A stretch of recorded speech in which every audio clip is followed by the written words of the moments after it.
Welcome to the Okie Woodsman channel. I want to share something extremely exciting with you guys today. As you know, I've gone through a couple different iterations of a top handle saw. If you're familiar with the channel, you might know that I climb trees periodically. I'm not an arborist. I'm not a professional. I'm just an enthusiast that takes care of my own property and helps people out when I'm able to. When I got an opportunity to work with sawsuppliers.com, this became a reality. I'm going to go ahead and test these so you can know what might be the better option for you. I am completely indifferent. I'm not obligated to say anything about these saws, negative or positive. These were sent to me for me to review and share my thoughts. That's it. I have here the Echo CS-2511T. This is one of the most popular saws because it is the most lightweight chainsaw, as far as I'm aware, in existence. It's incredible. I've never run one and I'm excited to do so. I've also got Echo's top handle electric version. It's 56 volts, 2500T. I don't know what to expect. I honestly don't recall ever watching a review on this particular saw, so I truly do not know what's gonna happen when I run this for the first time. They also provided me with the proper equipment to be able to convert this to nano as well. You can get this saw in two models, the 2511T with 3/8 low profile pitch, and then you can now get the 2511TN, which is the 325 low profile chain.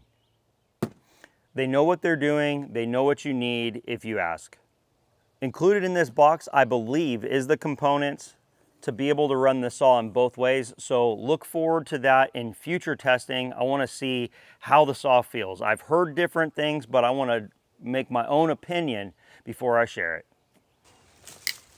You know, the whole concept of electric is extremely hostile sometimes on online forums. Because I climb trees periodically, I understand why an arborist might want an electric top handle. It makes a lot of sense. Climb, reposition, pull the trigger, go, it's off, it's on, it's easy, you're not constantly pulling the handle. You're not letting the saw dangle below you at idle. And I think there's a lot of opportunity to save energy while you're in the tree. I have never run a professional outdoor power equipment battery saw. My only experience is with some lesser expensive Amazon cheapies. I have a Ryobi pole saw and a rigid 18-volt chainsaw.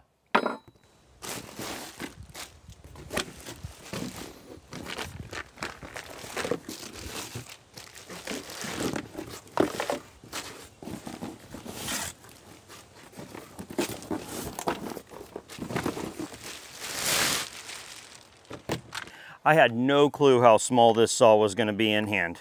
Now, of course, this thing's going to get significantly more heavy once the battery goes in it. But right here, this thing is incredibly lightweight. This is also something else I didn't know. I didn't know that this was considered their X series, which I believe Echo calls all of their professional stuff X series. It says it's made in Japan. One thing I'm also noticing is it doesn't seem like this is an on and off switch. It seems like this might have a different range of speeds for the throttle. That would be awesome.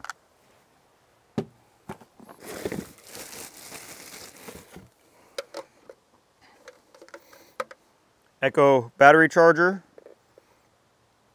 Now, I'm kind of picky. I think this is a little bit cheesy here. Echo, you could have done better on that. The sticker's not even applied. It's got bubbles. I'm gonna fix it for you right here. I don't think I want to work in one of your factories, but I feel like this should have been done a little bit better. I think that could be improved upon. This is a single battery. Now, this saw compared to this saw, the electric one is actually more expensive. I was kind of surprised to see that. I don't know why I was surprised to see that, because batteries are fairly expensive. You can purchase them with a power head only if you already have batteries, because they have string trimmers, they have blowers and all of that. This is a 56 volt battery, 2.5 amp hour. See if it's got any charge in it. Shows 1 bar of charge. Go ahead and slide this on there. Understand, this is me not trying to push electric down your throat. I want to know, is electric a viable option? I don't think it's cheaper. I don't think it's the best option in every circumstance. I do, however, believe that it may be the best option in certain circumstances. Can you imagine? As someone that's worked in the utility industry for quite some time, they used to drill holes in poles out of the bucket truck or on gaffs with a 2-stroke auger to put through bolts in. That doesn't happen anymore. It's all electric, mostly Milwaukee and DeWalt tools up there. It saves them time, it's easier, and it's extremely reliable. It makes perfect sense. I'm gonna go ahead and throw this on the charger. That is, of course, one drawback is I can't just pour some liquid in and go, right? I think this otherwise is gonna be a fairly standard chainsaw experience. We have a 91 LPX chain. We have a single bar nut. When the saw is this small, I can see why. Oh, it's a captured bar nut too, that's nice.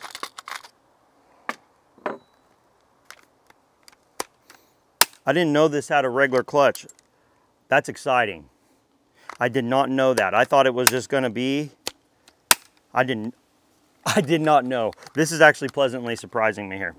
This is a 12-inch 050 45 drive length 3/8 pitch. So it should be the same one that's on this 2511.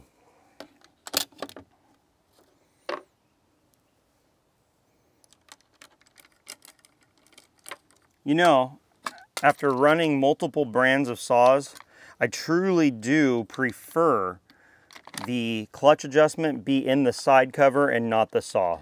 No offense, steel lovers.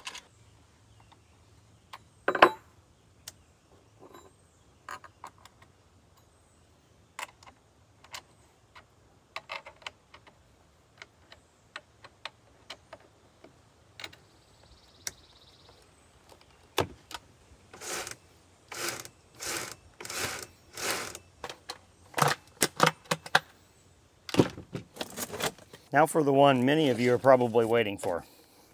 Something to keep in mind is on Echo saws, they're fantastic tools, but they take some time to break in on the gas-powered units.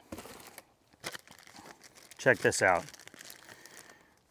One's labeled Nano, and one is not. Let's see what this says here. I don't know if you can see that.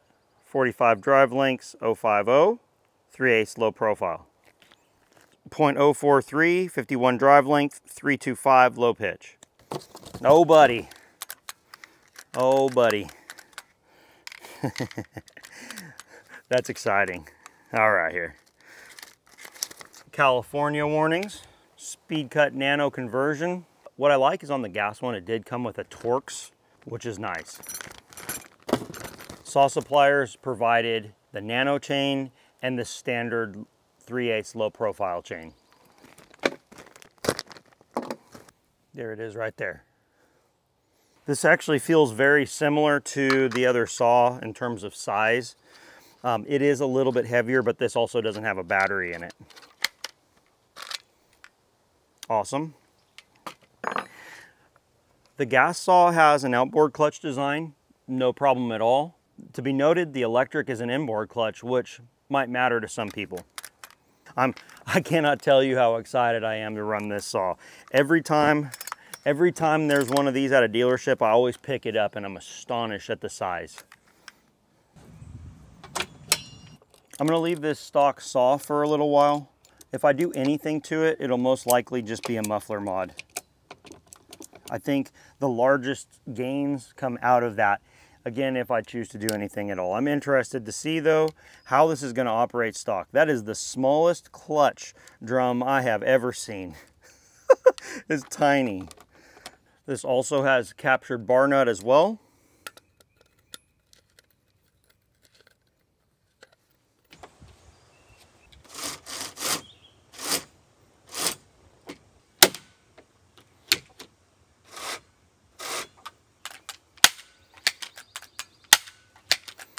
Very nice. Of course, one of the biggest advantages there is to a gasoline or 2-stroke chainsaw is the fact that you can go ahead and run it dry, and then put fuel in it and go again.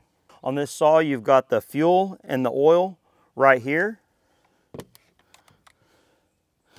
This is made, I'm sure, to use as the tool. Yes, it is. I like the flippy cap on the electric one. If I had an option, I would probably choose this on this. Personally, I like the flippy caps like on the Husqvarna saws the best. That'll be interesting. It's gonna be my first experience with that type. Of course, we're going 40-1. Echo Red Armor, non-ethanol fuel.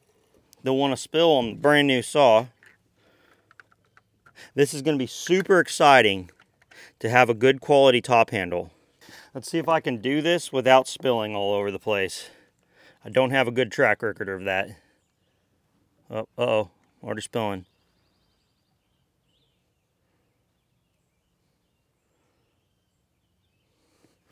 That'll work. It's not all the way full, but it's pretty close. Shall we go ahead and start it? I've never run one of these saws before. You can see this one's never been run. I'm gonna go ahead and pump the bulb.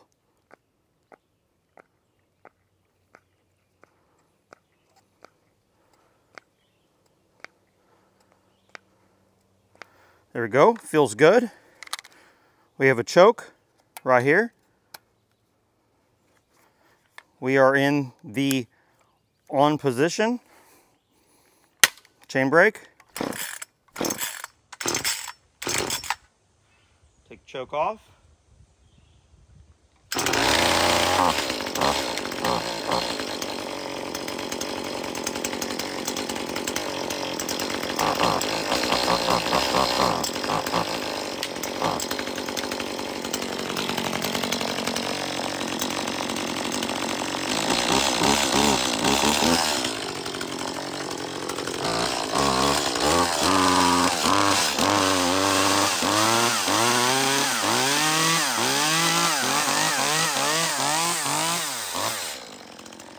Add in the oil.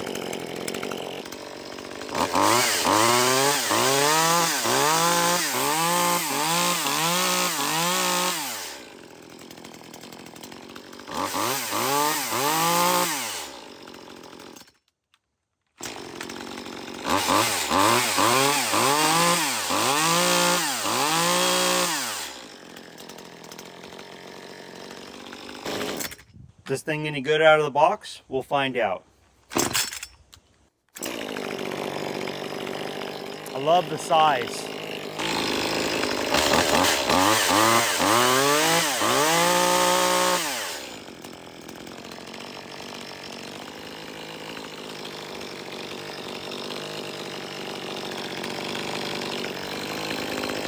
This thing's begging for a muffler mod.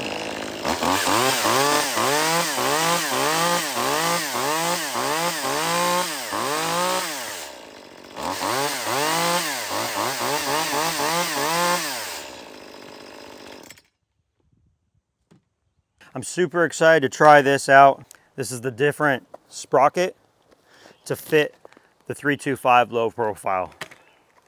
This is going to come on a later test. This is not a regular opportunity. I'm extremely thankful for this.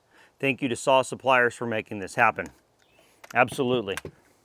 If you are interested in any Echo equipment, give Saw Suppliers a visit before you purchase. They're already often less expensive than you're going to find anywhere else, and now with the discount code listed in the description, OKI10, you can get even more money off. I have a link in there as well, sawsuppliers.com/Oki, and that'll get you to their page, letting them know that you visited because you heard about them from me. The age-old battle, electric versus gas.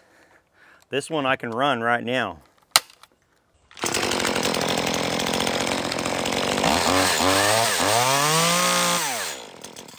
This one is on the charger. That'll come in a later video. Thank you guys for watching, and I do appreciate you. This was just a simple introduction and an unboxing of both of these saws. I cannot wait to get both of these in the wood and see. I'm really curious how this saw is going to do, honestly, especially with that seemingly small 2.5 amp hour battery at 56 volts. It seems like it doesn't have that much capacity. That's just my initial thoughts, but I could be wrong. Thank you for watching the Okie Woodsman channel. If you want to see more content like this and us building other projects, we're not always just reviewing and opening boxes. We're out there working our equipment. I'll see you on the next one.